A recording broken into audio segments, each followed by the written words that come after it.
and meet each other where the other person's at rather than just get frustrated. Yeah.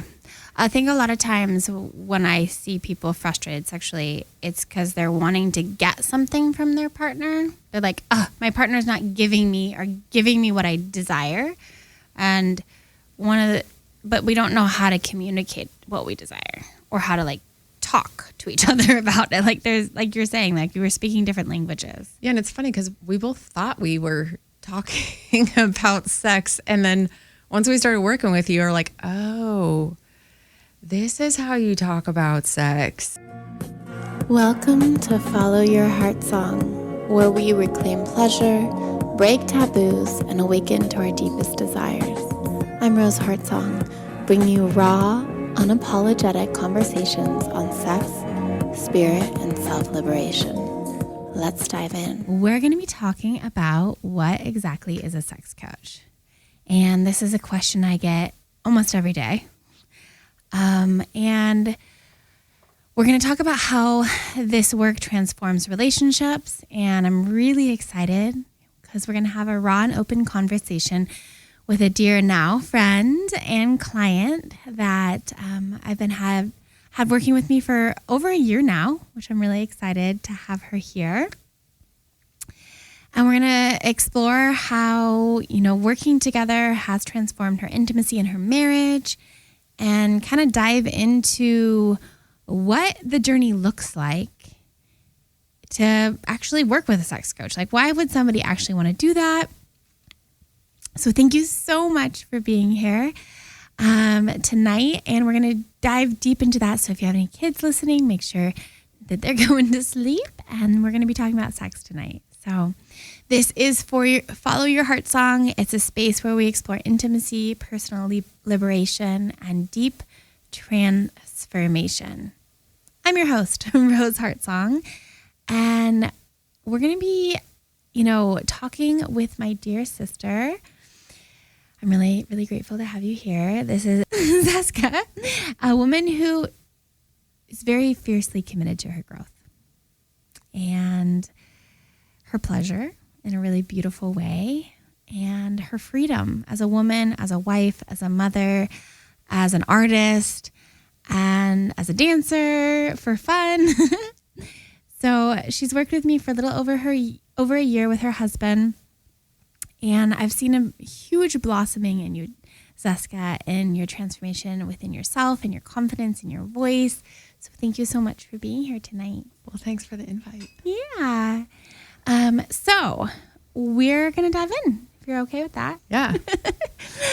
I know. So Zeska and I met at this really beautiful place called House of Embodiment. It's actually, Kat and I talked about it last week on the show, and this beautiful dance experience where it is a pole dancing location, but it's not about stripping. It's about personal embodiment and erotic embodiment. And it was both of our first, or it was my second class there. I think it was your first class. Yeah, it was my first class there. Yeah, and I actually went with a different client of mine, and I mentioned something about being a sex coach, and you were like, I want to know you. So what were you thinking? Why were you so open to talking to me? So I had already kind of been on this journey. I'm sure a lot of other women who have children can relate to this. Being pregnant, giving birth, breastfeeding takes you out of your sexuality in no other way. Your whole body becomes like a service point to these little babies. And so I had several years of that, of just being pulled out of my sexuality. And I was at a moment where I'm done having children. I'm ready to tap back in. I wanted to put all my energy and effort back into feeling sexually aroused, being more intimate with my husband, and just being turned on in the way I remembered before having kids. And so I was already, when I met you, I was kind of already starting that journey. And I had already made some decisions I'm no longer going to wear frumpy clothing. Everything I'm going to wear is going to make me feel like a sexy, badass woman. I am going to start doing these sexy dance moves I've like had this idea of doing pole dancing in the back of my head. And I was like, I'm just going to go do it. And so I was already making decisions to tap back into my own sexuality. And then when I met you, I was like, hey, here's another puzzle piece to the journey that I'm on.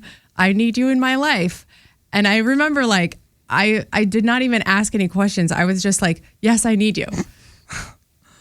Yeah, I was like really surprised when I met you, and I loved it because I was there to help one of my clients tap into her erotic energy, which House of Embodiment is such a beautiful place to do that. It's really about slowing down and being centered in your body. And it's a beautiful expansion. And then you were like, yes, let's work together. So I'm really grateful for that. That's not every day, by the way. You're the only person ever. Most people are kind of like cowering and scared and like, oh, what's a sex coach? And what am I going to have to do? And oh, I'm petrified. So I really appreciate that bravery. I was just amped and ready for it. Yeah. So now, after you've been working with me for over a year, we've known each other for, I think it was last February, actually. Yeah, I do think it was a year. Yeah. So now that you've been working with me, I mean, we're not working together at this current now moment, but we will be soon again. We're taking a little pause at the moment, which is good. I really suggest that sometimes. But what would you describe a sex coach now that you've been working with me for a year? Well, should I describe what I thought you did before? Yeah. Sorry. What did you think I did? Before we started working together, I was like, oh, she's going to teach me all these cool techniques on how to like stroke my man's penis and how he can like turn me on more. And like, that's what I was thinking in my head. So you thought I'd be like in the room actually show you what to do? I didn't know if you would be like in the room showing us what to do, or there would be like a banana. Or some like anatomy prop that you would bring and show us the techniques and then be like, here's your homework, do this technique. I wasn't really sure, but I thought it was like technique based. Mm-hmm. And it wasn't.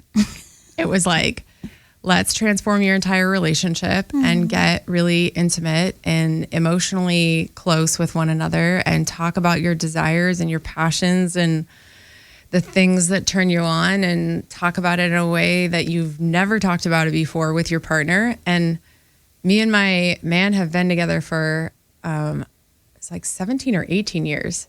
And we're both very open. He's Dutch, one of the most open cultures about sex and sexuality. And we both always thought we were open about talking about sex with each other, but we've never dove in that deep into the conversations. Yeah, that's amazing. I love that. Yeah, I think a lot of people think that I'm either going to be in the room or I'm going to be watching them have an experience or be coaching them while they're in like, okay, thrust your hips this direction now. Exactly. A little bit more to the right. Go for the gold. That would be very entertaining, but not something I have any desire to do anytime soon. It could be a good comedy show. Yeah, maybe. Yeah. So what was one of your like biggest misconceptions about sexuality before we started working together and going on this journey? Biggest misconceptions. Like biggest frustration. I think the biggest frustration, the biggest frustration that I was feeling like with my relationship, I think is that we were not seeing each other. We weren't seeing each other's desires. We weren't really understanding our desires or appreciating them. And I think the way you present the the sexual blueprints, which maybe we'll talk about that. We can go into that. Yeah. I think that was like very eye-opening for us. It allowed us to like be more empathetic and compassionate towards each other. And meet each other. Yeah. I saw you guys meet each other a lot. And meet each other where the other person's at rather than just get frustrated. Yeah. I think a lot of times when I see people frustrated sexually, it's because they're wanting to get something from their partner. They're like, oh, my partner's not giving me what I desire.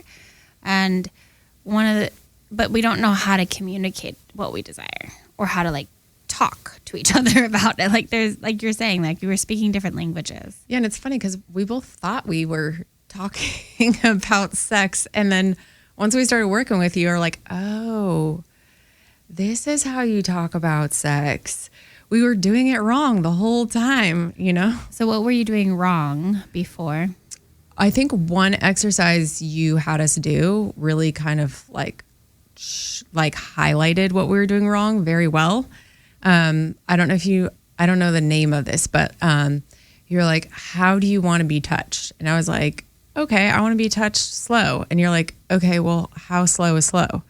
And then I would answer you, and then you would be like, okay, well, go into more detail. And then I would answer you like, more detail. And I was like, is this not enough detail? And like, you just kept on being like, okay, more. And the level of detail that you had us give was beyond any conversation we had ever had in like all the years of us being together, and allowed us to just speak about how we want to be touched, how we want intimacy to start, how we want to approach sex in a very specific way. It's called the 3-minute game. And Betty Dotson invented that game. She's kind of the OG sex coach. And she has been such I want to just highlight like the people who came out and were coaching sexually before it was even like talked about ever. Even now it's still kind of edgy to talk about sex. Was it hard for you to talk to your husband about sex in that way? Like, did that feel uncomfortable for you? I don't think it felt uncomfortable. It was kind of just more like a aha moment. Like, aha, we've been doing it wrong. We've been talking about it wrong. Yeah. We're skimming on the surface rather than going deep into what we wanted. Yeah. Well, one of the things about that is it maybe wasn't skimming on the surface. There's just maybe blind spots you weren't seeing of like ways you guys were communicating that like sometimes when we get in our love bubble and anything, like when we get emotionally attached to anything, we see it through a certain lens. But then in the world of personal growth and personal development, we have these like blind spots, like in your car when you're driving, you can't see that blind spot. Now we have more modern cars, so this helps us with those. So that's what sex backup coaches. Cameras. You're like our backup camera. I'm your backup camera on your new car. It was just like bringing awareness to what you're not seeing in your couple. And I know that one of the things I feel grateful and there's a little bit of pride with you guys is there's not as much fighting in your relationship. Oh yeah, we were very tense when we Yeah. met you. We were like about to get divorced. Yeah. And now you guys seem really sweet. Where are you at right now? We actually just started this new practice this last week that I came up with, and it's been going really well. And it's 5 minutes of intimacy every day. And so it's like, I've been like really super busy, overloaded. And so we haven't like had a ton of time, but I'm like, I can give you 5 minutes every single day. So we like hold each other for 5 minutes, or eye gaze for 5 minutes, or breathe together for 5 minutes, or whatever. And it's been these like the like most beautiful moments of our day so far. And we've been able to like connect in this really beautiful way. And instead of doing a timer, the other thing that I did is I did music on a sleep timer. So like the music will just turn off. And if we want to just keep like being there together, there's no like alarm we have to turn off or anything, you know. We can just keep the movement of what we're doing going. That's so sweet. Look at you guys coaching each other. I know. I was like, Rose would be so proud. I am so proud. That's amazing. So one of the things I noticed about you over the last year is when you first came into the room, there was a smallness in you. There was a meekness and a clench in your jaw. Like your jaw was just clenched all the time. And this kind of hardness around you. And right now, you're not hard. You're soft and you're flexible and you're lit up. And I've noticed that transformation in you. I didn't do that. I invited you into the possibility of that. In the last session that we had together, I had you guys express your desires for each other. And there was something in you that I was blown away by. You just owned yourself in a way that was really powerful. And there was like this reclamation of desire. And I just wanted you to know that I'm really proud of that. That moment was like a huge moment for me as a coach to see you stand in that. And I've been seeing you blossom ever since that moment of like your art is taking off. Mm-hmm. So like tell us, I came and saw your show. Mm-hmm. Tell those who are listening a little bit about what your art is about. Well, I have 2 shows going on right now. Actually, one is in New York, and the other one is here locally. That's the one that you went to. Oh, it's still live. It's still there. The New York one is wrapping up right now. Okay, but the one here? The one here is still here until the 25th of this month. March. Yeah.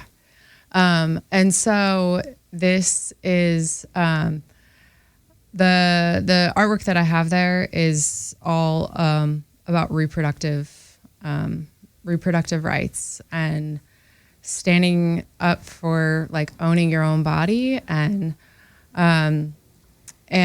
one of the things that actually working with you had like kind of inspired the direction of one of the pieces. I didn't tell you this, but when you would see like me and my husband like kind of in a little fight or a quarrel or something, you would tell us, this is like the Rose quote that I love.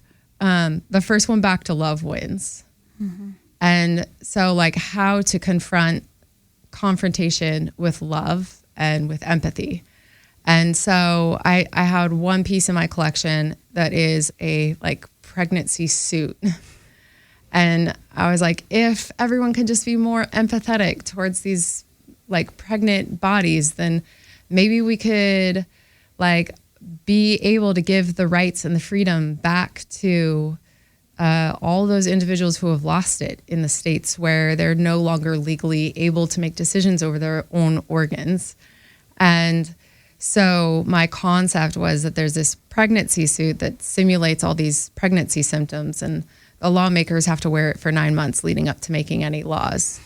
And after 9 months, like they will start to feel empathetic towards every pregnant person that they walk past on the street. And there might be like an internal shift in their thoughts and their beliefs and the way that they approach making laws.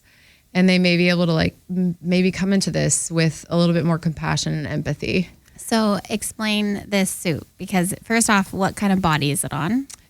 So the mannequin is a male mannequin that's wearing it at the gallery space right now. And so then they have like that was intentional. Yeah, a suit, and it's a pregnancy suit. Yeah, so it is like a bodysuit. If you imagine like a bodysuit with like breasts and a stomach, and there's patches of like breast milk that will leak out to simulate breast leakage. There is a tennis ball like right up the behind area to simulate hemorrhoids, which is a pregnancy symptom, believe it or not. There's like sandbags inside of it to simulate the weight. There are weights strapped on the wrists and the ankles to simulate the joint instability that you get when you're pregnant, and a pack of puke attached to the forehead to simulate nausea, which was actually inside of a dirty sock. That was my daughter's sock. And when she came to my art exhibit, she's like, "That's my sock." She wanted to take it off of the display, like the whole exhibit at the gallery space. I'm like, "No, I'm sorry, but your sock is part of the art. It's part of the art now. You're not going to wear that sock anymore." There is a pack of blood because you do have like blood leakage during pregnancy, and a urine pack, which will leak out urine, and a pack of poo that will leak out poo.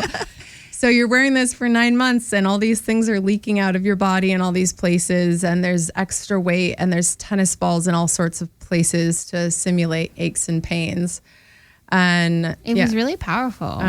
It was such a powerful piece of art and creation. And I want to go back to kind of what you said about it. It's, I did this training a while ago. It was a leadership training. And what I learned in the training, it's not around anymore, but it was a advanced leadership training. And that's how I kind of learned this concept of the psychology behind human beings wanting to be right. And we live in a world in which, unfortunately, we want to be right, and we want, in being right, we make the other person wrong. Mm-hmm. And it's this war and this tension. And I see that a lot in relationships, actually, in all sorts, not even just sexual relationships, but just family, friends, everywhere. Is this, I'm right and you're wrong.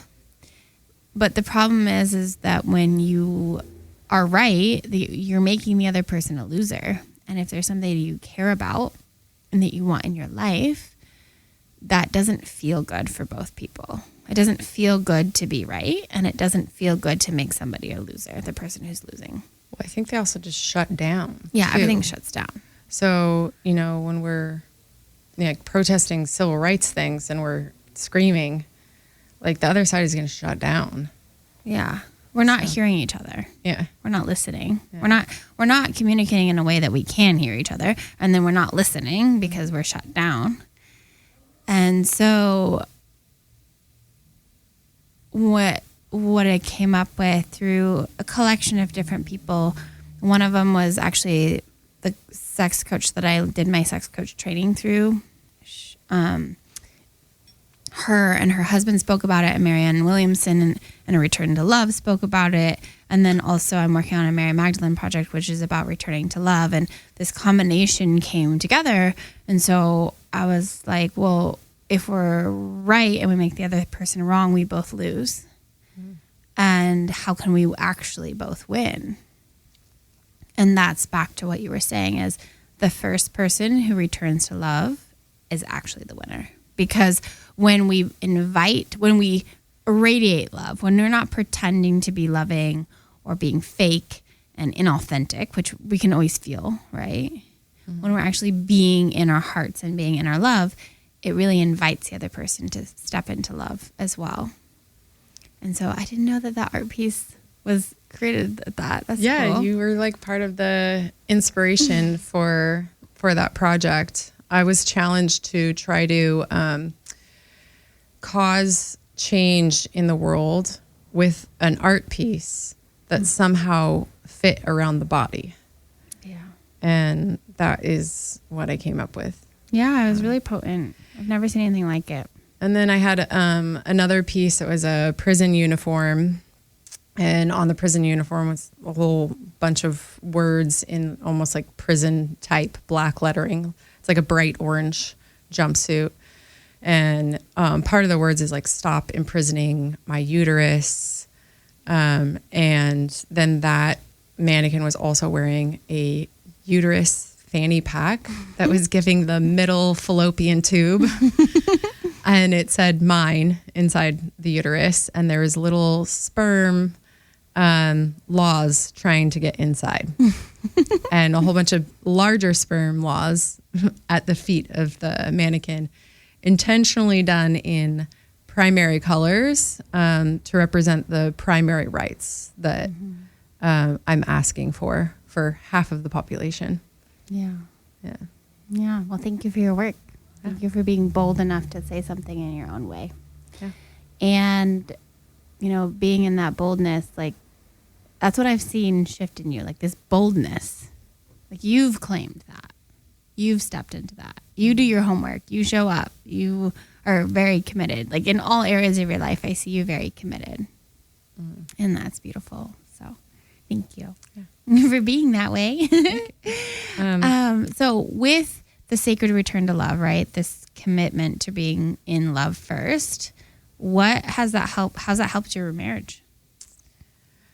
I mean, I think the first place that I saw it is like when in arguments, right? We're arguing and it's like that natural approach is like, I'm right. No, you're right. No, I'm right. And then taking a moment to kind of pause and be like, where is this headed? You know, like no one's going to win at the end of this. And it's funny because I just taught my son this. I was like, I was teaching him what war was about. And I told him like in war, everybody loses at the end. And when you're approaching conflict, like in that way, everyone loses at the end. And how can you get to the point where everyone can win?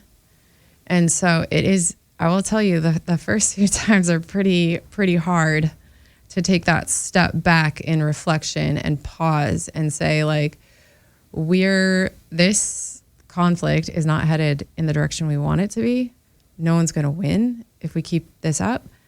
And how can I be the person to start the change in the way that this conversation is moving? How can I be the person who says, okay, can we take a pause and go into our own spaces and breathe for a second and come back? And then when you come back, you start off by just saying like, I love you. And this is not the way I want to communicate with you. Yeah. And how's that helped your sex life? Well, every time we get in a fight, I don't want to have sex, you know, like it shuts me off. So if I'm like, all of a sudden that shut off is not happening, you know, that point where I'm like, you know, you get in this conflict with your partner and you don't want them to touch you. You don't want them to kiss you. You're like, hands off, like get away from me. That doesn't happen as often. I'm not going to say it doesn't happen ever because we're both humans. Being human is messy. Being human is messy. But so it opens up your availability to have more intimate moments together. And for us, like, it has shifted, like, not just our sexual life, but like our connection to one another and our devotion to one another. And so it is expanded like further than just sex. And that was the other thing that I was shocked about working with you is like, I thought we were just going to have like wild, crazy sex and things were just going to be like erotic and amazing. And I did not realize that all of that also came with this very nourished, loving, caring, devoted relationship. That like those two parts came together. I was not expecting that. Yeah. I work with a lot of my clients are in the open play communities, and one of the things I'm surprised about is like people can go to a sex party and have sex in front of other people, but they can't do it and have sex and eye gaze at the same time. Like they can have sex in front of people, which is so edgy, like, right? To do that is such an edgy thing to do. But then when I ask them to eye gaze when they're having sex, that's even more edgy in the relationship sometimes. So I love that because that's what we're yearning for. We think we want to have this wild, crazy, epic, passionate experience. And I'm not saying that's wrong. I love that. But what we're truly yearning for underneath it is the intimacy and the connection. Mm-hmm. And yet, as a society, we're petrified of it at the same time. We're so afraid to be seen or even to see ourselves. And then allow, like, to be seen. I had a workshop, and you actually came to it recently, called Into Me I See, Intimacy. Because I'm a sex, love, and intimacy coach. And it's a huge piece of what I pull in is how can we be more intimate? Because when we create intimacy, we can create connection deeper sexually. And I believe that creates better orgasms or more nourishing and enriching orgasms when there's that deep, intimate connection. Because sometimes, like, if there isn't that deep intimate connection, like the orgasms can be shallow or they can be hard to grab or they're like fleeting and things like that. So if you're coming on right now to KXFM, Laguna's Community Radio, my name's Rose Heartsong and you're on Follow Your Heartsong. Right now we're talking with Zeska about sex coaching. What is a sex coach and what that journey looks like. So thank you for being here. And I kind of wanted to loop back because we skimmed over the sexual blueprint. Yeah. And I know that was huge for you guys. So I had you guys do the quiz. Mm-hmm. You're a shapeshifter. Mm-hmm. And your partner is asexual, right? I can't remember at this moment. Yeah, he was primarily sexual, but also a bit energetic as well. So that's helpful because there's a different percentage. So if you're listening right now, you're most likely you've heard about the 5 love languages. Most likely. That one's very common, which is, physical touch, acts of service, words of affirmation, gifting, and quality time. That is something that in our Western society, every single time I've ever asked anyone if they know about it, they've said yes. You might not, and I encourage you if you haven't to check that teachings out because it's really supportive to learn. And most people, majority of the people I ask, don't know about that there's sex languages as well. And they're called the Sexual Blueprint. They're created by a woman named Jaya. And you can actually go right now, if you want, to Netflix and watch there's a TV show called Sex, Love, and Goop. This is actually one of my homework assignments for my clients. So if you're listening, I'm giving you a homework assignment. And there's a whole episode that Jaya has about the sexual blueprints there on Netflix on Sex, Love, and Goop. And the concept, I'm not an expert in this, but I use it as a tool, is that we have different types of sexual language. And a lot of times in society, because of porn, we've all been expected subconsciously to be sexual, which is like, I am ready to go right now. Like, let's have fun. Yes, now, like, go. Get down to Pound Town kind of thing. And then, but that's only 1/5 the population. And there's also the energetics, which is playing with the energy of erotic eros and erotic turn on. It's like sexting or, teasing throughout the day or like playing with the eros and energy and vibrational essence of turn on energy, however that looks like for you, right? Which all on that note, I started sending like little sexy pictures to my husband. Because he's energetic. But sexual also. That's why I was like, perfect. It's like, oh, he gets that visual sexual stimulation, which feeds into his sexual, and then it's also feeding into his energetic. So especially if I'm like away on a trip, then I'll just be sending him like little nude shots of different parts of my body throughout the day. And a lot of men like that too. They're very visual as well. Yeah. I mean, women are too. And usually it's more men. I've actually found more men tend to be sexual than women. I don't know if it's from social conditioning or what the reason is behind that. I have met women who are sexual, but women tend to be more energetic or sensual, which is sensual is they like, the light's perfect and to be clean, everything to be like lotioned and the rose petals and the lighting and the candles and the incense and the romantic music and all of the experience of romance and to feel comfortable in their bodies. Maybe do a yoga flow beforehand or something.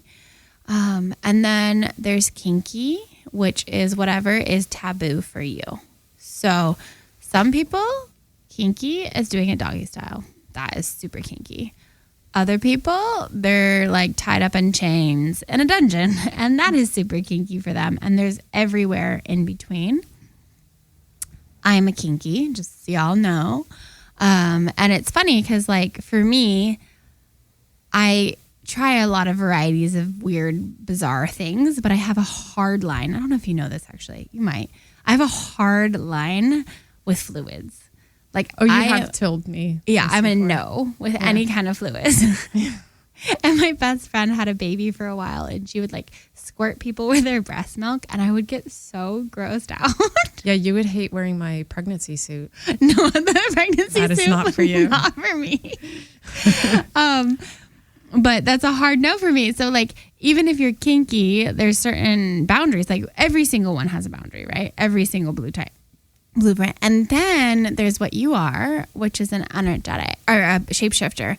And shapeshifters can feel the most frustrated a lot because they shapeshift into whatever their partner is, but they're a little bit of all four. They're sexual, energetic, sensual, and kinky. And you guys want creativity, and you're an artist, so it's perfect, right? Yeah. So as an artist, you need a variety. You need art in the bedroom. And so I brought that to you guys. I'm like, hey, I think you're not speaking the same sexual language. And there's a shadow side and a light side of every blueprint, and understanding that part of yourself and being able to like you said, finding compassion with your partner and exploring with that. So if you guys are interested, you can check out Sexual Blueprints, Google it with Jaya, and do your own quiz. This is another homework assignment. I'm giving away a lot of free content here. I know. You should be charging for this. I know. So you've had some pretty big breakthroughs in your own personal sexuality working with me. Yeah. What are those? So back to the homework. One of the homework assignments that you gave me was a self-pleasure practice, which, like, to go straight to it, is masturbation. Mm-hmm. And I think I'm probably not the only person who, like, that practice for me was like, get to orgasm As fast as possible. Yeah. It was like, okay, I can get myself to an orgasm in like 2 minutes. And then for me, I was like, how many can I have in the amount of time that I have available right now? It was usually like 3 to 10. I could smash into this like little chunk of time, like go. Let's see how many orgasms we can get in. That was kind of like how my self-pleasure practice was before I started working with you. It was just like high speed, like I was on a racetrack to get to the finish line as many times as possible. And you said, like, spoke about it differently. Like, how do I want to be touched by someone else? There's no chance in hell I would want anyone to turn me on the way I had been turning myself on. I would be like, no, thank you. That is not for me. I'm not like rushing through this. Like, I want to feel every single touch of someone's hand on my body and not rush to the finish line. So why was I doing that for myself my entire life? Mm-hmm. And I remember the first time I did it, you were like, think about prepping yourself for it. I was like, okay, so how can I get my body to feel good? So I went on like a hour-long bike ride. I rode my bike to the yoga studio. I took a yoga class, and then I rode my bike home. And so I had like 2 hours of working out, and then made sure not to eat, because I've noticed in my own body, if I'm not eating, my like sensitivity to touch like heightens, and it's like, oh, my whole digestive system's not taking over the energy, so it's accessible to be utilized in another space in my body. So did not eat, and then took like a very long shower where I'm like rubbing my hands through my hair, and like really took time for every single step, and really took time to touch every part of my body before I even like came into the space of like touching my vulva or my clitoris. Like every other part of my body was touched before I came into that. And it was from like start to finish. I think I spent maybe like 3.5 hours with myself. Like, yes. With like the prepping work and the whole intimacy of everything. And I was like, wow, I've never spent that much time. Before I've done 10 orgasms in a half hour and just busted them all out, smashed them into this little space of time. And that was for me was long before. So this was very different and also kind of changed my perspective. How am I supposed to ask for what I want if I'm not even giving it to myself in the way I want it? Or you're not asking yourself how you want it. Yeah. I wasn't asking myself how I wanted it. Really, I was just getting frustrated that I wasn't getting it the way I wanted it, but I didn't even know what it is that you wanted. Exactly. So how did that practice change your relationship with your pleasure? I think it didn't just change my relationship with my pleasure. It changed my relationship with myself also. And knowing that I am capable of providing things for myself and I don't have to rely on someone else was very, what's the right word? Felt grounded in my body and secure in myself in a way I hadn't before. And I'm giving myself the foundation of this and I'm not able to ask someone else for this until I am first capable of providing it for myself. Yeah. And so having that grounded foundation, I was capable of giving it to myself. It was now I'm ready to ask for it from someone else. And it felt clearer afterwards. It was easier to communicate. Yeah, it was much, much clearer. Yeah. Yeah, one of the things I see is a common pattern with men and women is men go too fast. Always. They always go too fast. And women never express what they desire. Or very rarely. Or they think they're saying it clearly and it's so vague. It's mind-blowing how vague. But that's our, that's how we've been socially conditioned to live in our sexual bodies.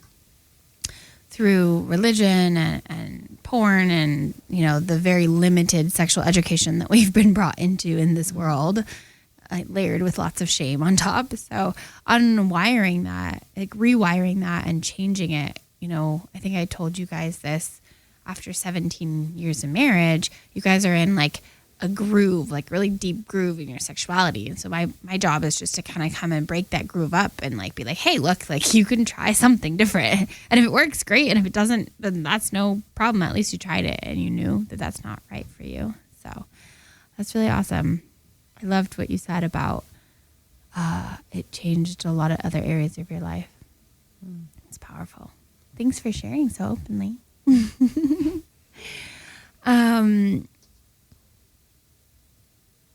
What do you if you were talking to a woman actually, let's reword this. If you were going to tell yourself a year ago something based on who you are now, what would you say?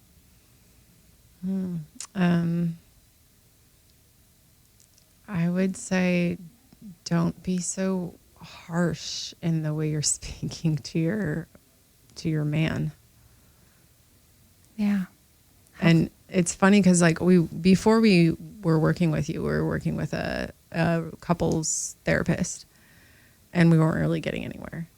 And I told my husband, I was like, I just want to work with someone who's going to call me out on whatever I'm doing wrong. And then the very first session we had with you, within the first 5 minutes, you called me out. And then you were like, oh, I'm sorry. Is that okay if I do that? And I was just like, yes, this is exactly what I was wanting.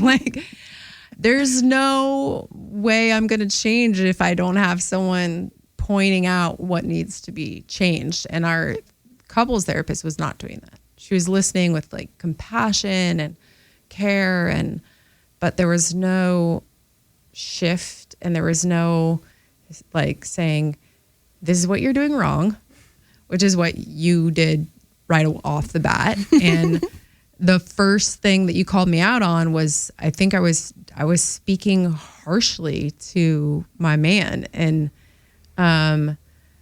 And I think my husband loved it too, because he's like, okay, yes, like I don't have to call her out on this. Someone else can do it, and he can kind of like relax. And also, when your partner is a person calling you out on speaking harshly to them, it usually doesn't go over very well. It goes over so much better when it's an outside person, and you're like, oh wow, I was doing that. You're right. Yeah. So I know my husband was like, really loved that about you, that you were like evenly and fairly calling us both out on whatever we were doing wrong in our communication. I have a Libra moon. I think that's why I'm so good at that. Because I have to have everything be in balance, like in my emotions. Yeah. So I'm like, I have to call them out evenly on their own stuff. Yeah, but it should be like that, because there's no progress if one person's getting called out more than the other one. It doesn't feel good either. Yeah. Because they're both part of it. I had a session yesterday with a couple, and the thing that I was working with them on is like, each person is uniquely 100% responsible for their equation, their piece in the dance, right? Mm-hmm. It's not like a 50-50 game. It's like you're 50% responsible and the other person's 50% responsible. No, every single person is 100% responsible. And when you take on responsibility 100%, then you take your power back and you claim yourself. And then you go forward going, okay, if I'm 100% responsible for my reality and my reality sucks and it's not what I want, what do I get to do different in order to shift that reality?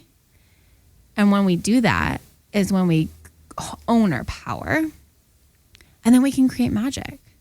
You know, it's like when breakdowns happen, they're going to happen, and that's back to returning to love, right? Mm-hmm. I'm 100% responsible for this fight.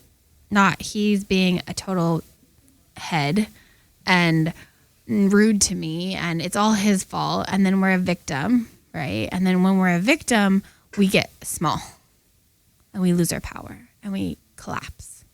But when we go, okay, how am I 100% responsible for the situation? And how do I shift it? When you ask that question, then you can make different decisions. So, yeah. But I think that's also one of the things that I really liked about working with you is that finding that shift in your relationship. You know, we often think like, oh, I'm shifting. I'm now admitting I'm wrong. I'm losing my power right now. The way you speak about it is like, no, own your power. Make the shift you want to happen. And so instead of you apologizing and becoming smaller, the apology allows you to become more powerful in the way you've kind of created that and the way you explain it to us. And so it allows you to be more open to making that shift, allows you to be more open to being the first one to return back to love. Yeah. And when you're in love, sex is easy.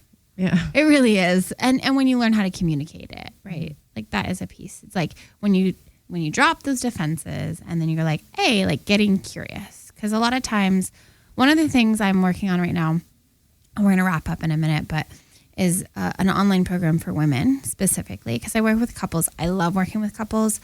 I've found that women have a lot more to work through because they've been programmed that their sexuality is shameful for a lot longer. And so one of the things I'm realizing that I get to work through and I get to support with is women are so afraid to express what they desire because they do it a lot of times harshly, like you were talking about. Mm-hmm. And then it shuts their men down and they feel shame. And then the men gets defensive. And so I'm really getting curious and something I'm really in curiosity about right now is how do I empower women in their sexuality and to seduce men into pleasure in a way that they both get their needs met and their man feels like a king. Do you feel like Edgar feels like a king? Or sorry, I don't know if I was supposed to say his name. I don't think he cares. I think he does. Yeah. Yeah. What practices are you guys doing to make him feel that? What are you doing 100% responsible for him to make him feel like a king? Well, I mean, I think the thing that I told you about that we just started, the 5 minutes of intimacy every day, like that came from me. And I think he's just like feeling really nourished by that. That's good. Yeah. He's a really sweet man. Yeah. He got a good husband. Yeah. Showing up and doing the work. He's the keeper. Good job in keeping him. Yeah. Awesome. So if anyone was interested in like getting to know your art or seeing your art, you have it up until the end of the month or towards the end of the month. Yeah. And where is it at? It's at the Orange County Center for Contemporary Arts in downtown Santa Ana. Cool. It's going to be there till the 25th. They can also connect on my Instagram where I have some images of it. I'm going to be posting more about it. And that is Zeska, ZESSKA _harder, HARDER. That's on Instagram. And that's where we can find your art. So amazing. If you want to learn more about how to work with me, you can go to my website at roseheartsong.com. And I have a self-pleasure ritual mini course there that I had Zeska do to help her have her 3-hour self-pleasure ritual. And Rose Heartsong on Instagram.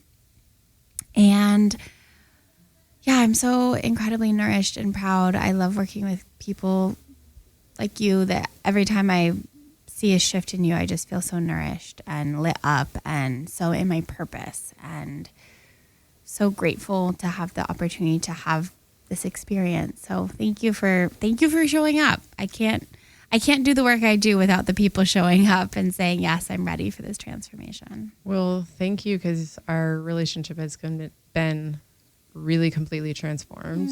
And yeah, it has been a really beautiful journey. And I will say the other thing that I loved about working with you, as opposed to like a therapist, is that the homework is fun. It's spicy. Yeah. So it's like you're giving us homework every week. I'm like, oh, okay. Yeah, I can, spend 3 hours pleasuring myself, or, me and my husband can do this very fun thing in the bedroom this week for our homework. It's pleasure work. Yeah. Pleasure. I don't know if I like the word work. I guess it is work though. It's work to get out of that. Yeah. I don't think work has to necessarily be a bad word. No. Yeah. It's Yeah. pleasure work. Yeah. Instead of, home pleasure work. Yeah. So that you could practice at home what I inspire you to do and I don't have to watch. You felt that, didn't you? Let it sink in, take what you need, leave the rest, and always trust yourself. If this spoke to you, please follow, like, and share. It helps the message reach those who need it. Stay wild, stay free, and keep following